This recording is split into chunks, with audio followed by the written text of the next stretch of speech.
शुक्रिया। रात में सोने से पहले हर चीज के लिए थैंक यू। जिसने भोजन बनाया उसको थैंक यू, जिसने ज्ञान सुनाया उसको थैंक यू, जिससे कुछ हमने सीखा उससे थैंक यू, इस प्रकृति के लिए थैंक यू, हर चीज के लिए धन्यवाद। ग्रैटिट्यूड में एक पॉजिटिव एनर्जी है, धन्यवाद में जबरदस्त सकारात्मक ऊर्जा है। जैसे ही हम दिल से कहते हैं कि तेरा शुक्रिया, तो हृदय में, चित्त में एक ऊर्जा का संचार होता है। तो तीसरा किसका सिमरन करना है? परमात्मा मदद का। बार बार अपने जीवन को देखना है। जीवन की इस यात्रा में यहां वो मिल गया और तब से उसने कैसी कैसी मदद की है, गुप्त गुप्त रूप से मदद की है। वो ऐसी कुछ कुछ मदद है जो हमको भी नहीं पता, पर उसने वो की। तीसरा। चौथा, परमात्म छत्र छाया। परमात्मा छत्र छाया का सिमरन, परमात्म छत्र छाया का अनुभव। ऐसी सिचुएशन थी कि हमको लगा जैसे ऊपर से कोई एक छत्र चल रहा है। मोहम्मद पैगंबर के जीवन में बताते हैं कि जब वो रेगिस्तान में अकेला चलता था तो ऊपर से बादल, जहाँ जहाँ वो चलता था ऊपर से बादल उसके ऊपर ऊपर चलते थे और उसकी छाया उस पर पड़ती थी। कौन से बादल थे? दूसरों को नहीं दिखते थे वो बादल, केवल उसी को दिखते थे और उसको पता भी होता था कि ये बादल कौन भेज रहा है। क्या हमें ऐसा अनुभव होता है कि जहाँ हम जा रहे, जहाँ से हम गुजर रहे, वहाँ पर एक अदृश्य छत्र छाया है। मैं अकेले हूँ ही नहीं, वो निरंतर साथ चल रहा है। उसकी छाया मैं जहां जहां जाऊंगा वहां वहां वो है। ये अनुभव परमात्मा छत्र छाया का अनुभव करना। अगला, परमात्मा साथ का अनुभव।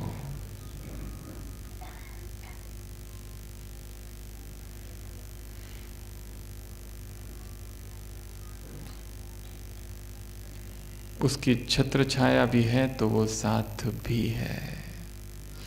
विदेश के एक लेखक ने कविता लिखी है जिसमें वो कहता है कि मैंने एक स्वप्न देखा।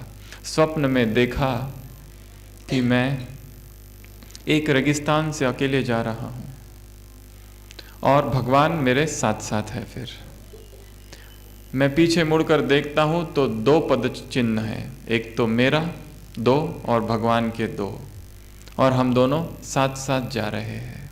अचानक तूफान आ जाता है और तूफान जब आता है तो मैं थोड़ा घबराता हूँ, परंतु फिर भी अपने आप को बचाते हुए मैं चलने लगता हूँ। और उस समय देखता हूँ कि भगवान के जो 2 चिन्ह थे वो है ही नहीं। तूफान शांत हो जाता है और फिर वो भगवान से कहता है कि जब सब कुछ ठीक था तब तुम मेरे साथ थे, पर जब जीवन में तूफान आ गया तभी तुमने मुझे छोड़ दिया। सभी ने सुना होगा भगवान क्या कहते हैं? मैंने तुम्हें नहीं छोड़ा, उस समय मैं तुम्हें अपनी गोद में लेकर चल रहा था। ये अनुभव कि हम, भगवान मेरे साथ भी है, हम उसकी गोद में है।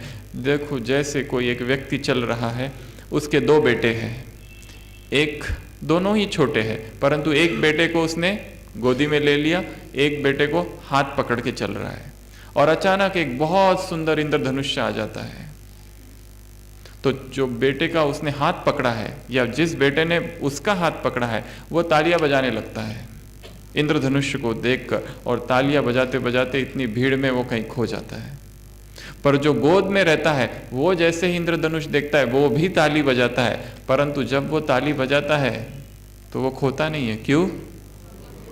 क्योंकि उसने हाथ नहीं पकड़ा है, वो तो कहाँ है? गोद में है। हमने हाथ पकड़ा है उसका या उसकी गोद में है? गोद में है या केवल हाथ पकड़ा है? हाथ पकड़ा तो संभावना है छूट सकता है। दिखाया है रामायण में, हमको बहुत अच्छा लगता है ये उदाहरण।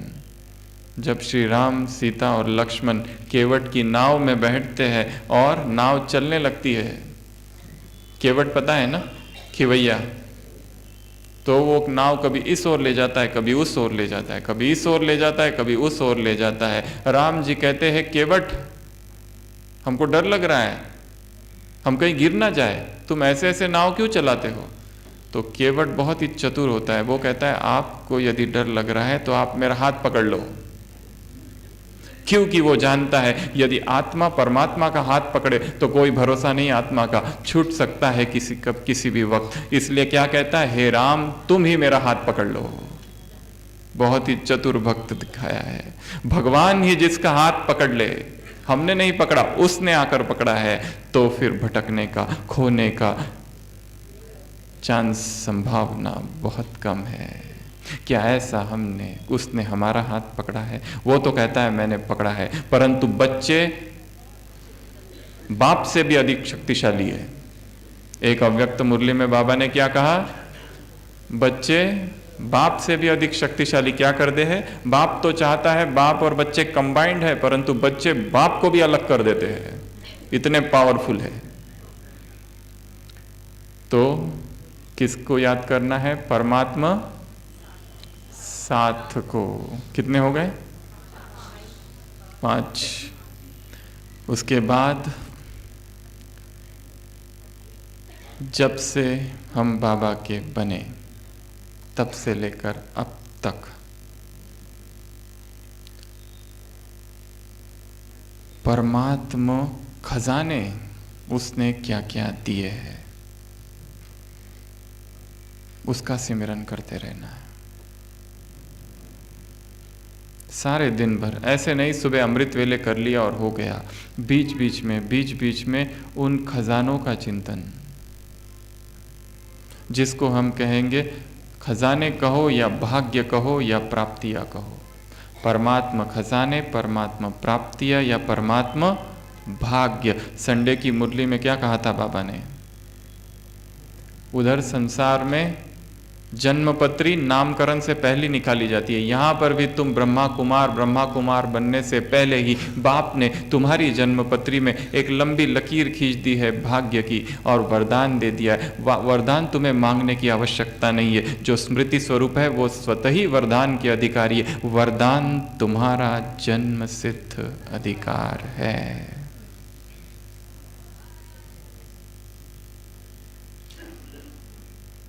तो परमात्मा प्राप्तियों को याद करना, अगला परमात्मा ज्ञान को याद करना।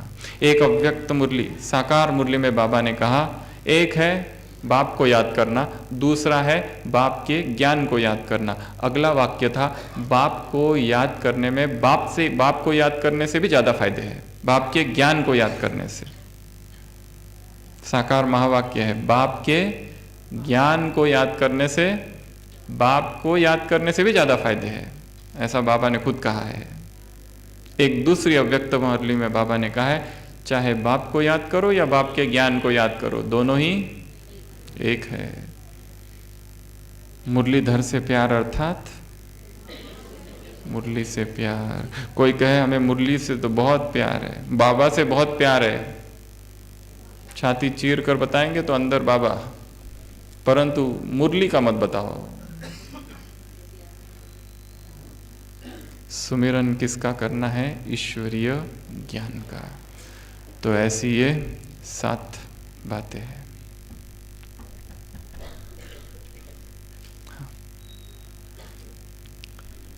परमात्मा फिर से एक बार रिवाइज करेंगे, फिर इसके ऊपर एक छोटा सा योग। किसको याद करेंगे? परमात्मा प्रेम को, दूसरा परमात्मा प्राप्तियों को, तीसरा परमात्मा मदद को, परमात्मा साथ को, परमात्मा छत्र छाया को, परमात्मा खजानों को, परमात्मा ज्ञान को, और भी ऐड किया जा सकता है परमात्मा वरदानों को। वरदान में शक्ति है। कुछ दिन पहले स्लोगन था, कौन सी? आग को भी पानी, आग जैसी परिस्थिति भी क्या हो जाएगी? पानी। इतनी पावर है। तो फिर से अलर्ट होके बैठेंगे।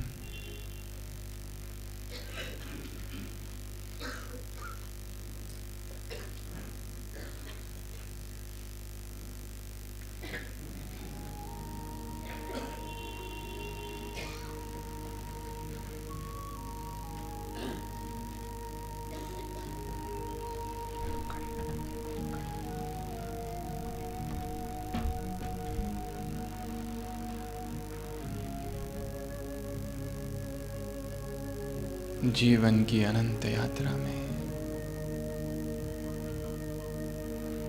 आज मैं आत्मा याद कर रही हूं उन पलों को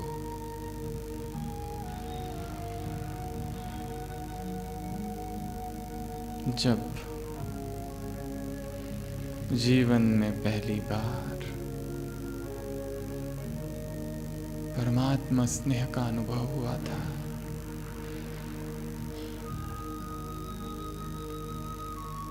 याद आ रहे हैं वो आंसू, याद आ रहा है वह वातावरण, वो देह से परे अवस्था, जब देहभान भूल गया था और मैं आत्मा पहली बार ईश्वरीय प्रेम में खो गई थी।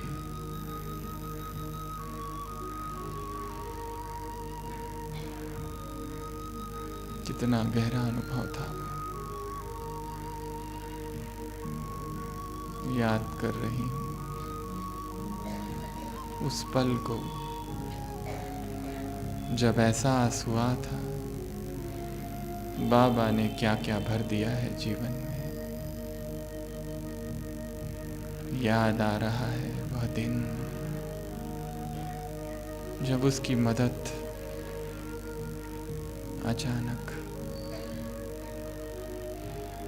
अचानक वो मदद आकर न मालूम कैसी कैसी मुश्किलों से, कैसी कैसी समस्याओं से मुझे मुक्त कर दिया था। वो ईश्वरीय साथ, वो ईश्वरीय छत्र छाया,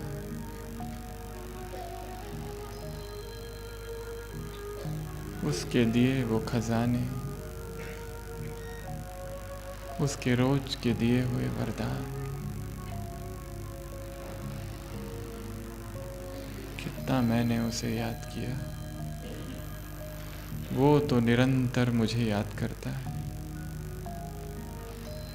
क्या मेरा प्यार ऐसा ही एक रस है?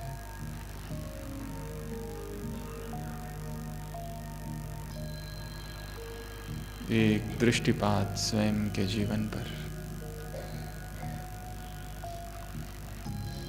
क्या क्या दिया है उसने। क्या कभी बैठकर मैंने उसका धन्यवाद किया है? क्या कभी उससे कहा है कि बस बाबा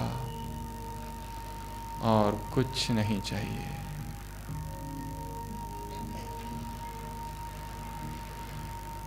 ये जीवन धन्य हो गया है तुम्हें पाकर बाबा। सारे दुख दूर हुए,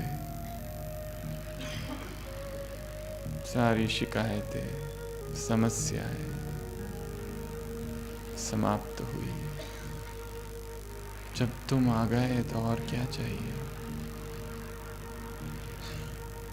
परमात्मा प्रेम ही योग है। इस प्रेम में समा जाना ही ज्ञान। मैं आत्मा,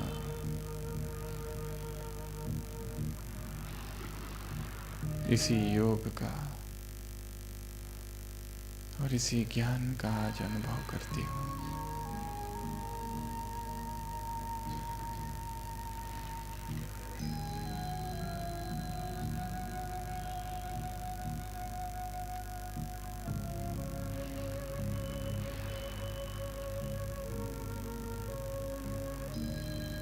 ओम शांति।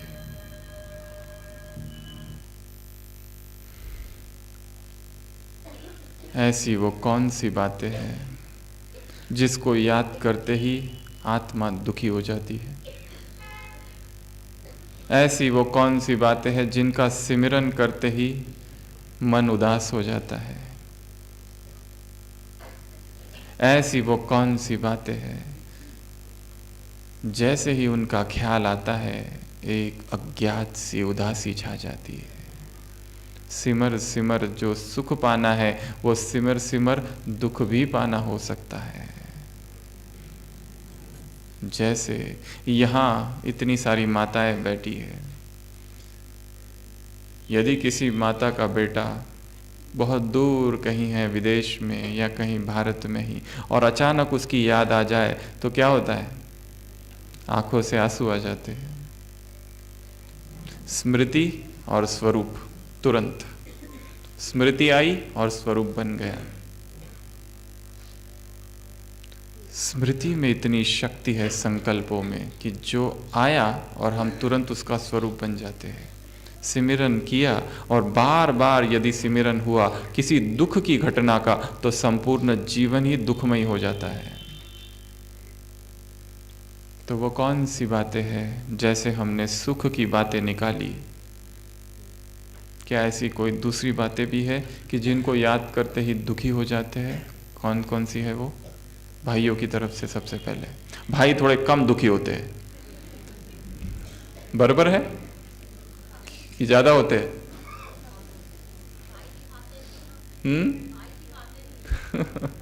दिखाते नहीं है। तो ऐसी वो कौन सी बातें हैं कि जिनको हम याद करते ही दुख का अनुभव होता है? कौन सी बातें हैं? कोई भी बताए।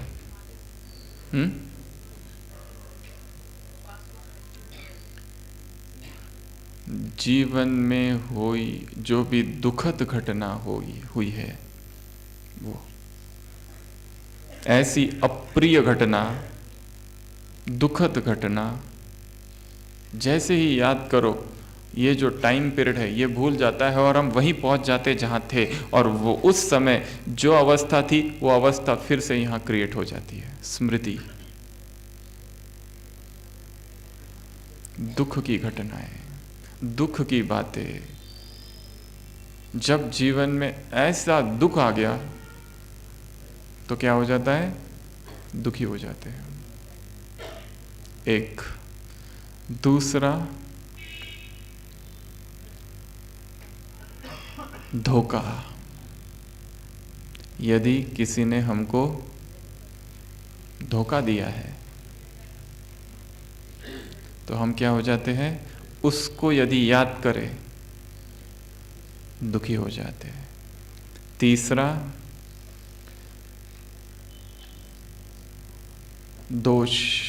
दोषारोपण, एक्यूजेशन। हमारी कोई गलती नहीं थी, हमने कुछ नहीं किया था, फिर भी हम पर यदि ब्लेम लगाया जाए, लगाया गया था और उस बात को बहुत दिन हो गए, परंतु अब उस बात को हम याद करते तो क्या हो जाता है? दुखी हो जाते हैं। अगला, अविश्वास। अगला, अविश्वास।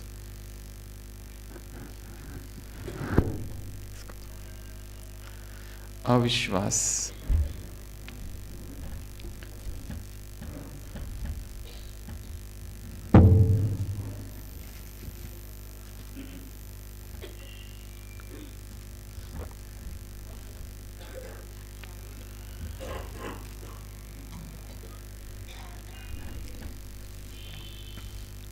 यदि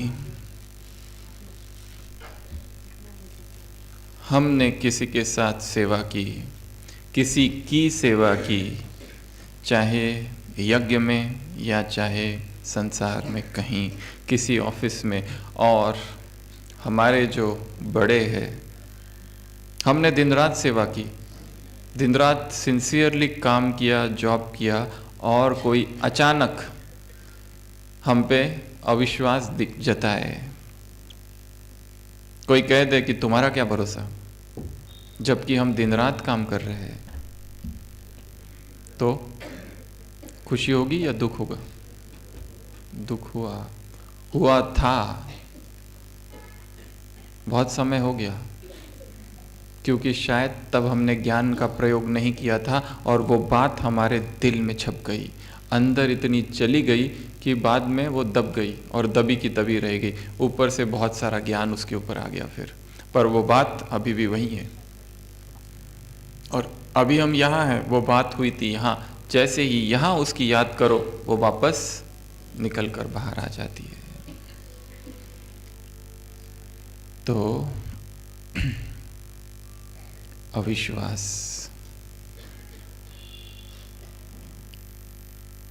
ट्रैफिक कंट्रोल का गीत बज रहा है, 2 मिनट बाबा को याद करेंगे, फिर से अपने जीवन को देखेंगे। वो जो भी अप्रिय घटनाएं थी उनको इस तरह याद नहीं करेंगे कि हम याद कर रहे हैं, साक्षी होकर, जैसे हम यहाँ हैं, जैसे सड़क पर हम हैं और गाड़ियाँ जा रही है, आ रही है, वैसे ये जीवन है। इस जीवन में जैसे ये झाड़ है, ये पंछी है, आकर बैठे और चले गए। इतने साक्षी भाव से उन चीज़ों को याद करना है, उसमें इन्वॉल्व नहीं होना है, अलग रहना है, खाली देखना है, डिटैच्ड ऑब्जर्वरशिप। ठीक है, इसका अभ्यास हम करेंगे।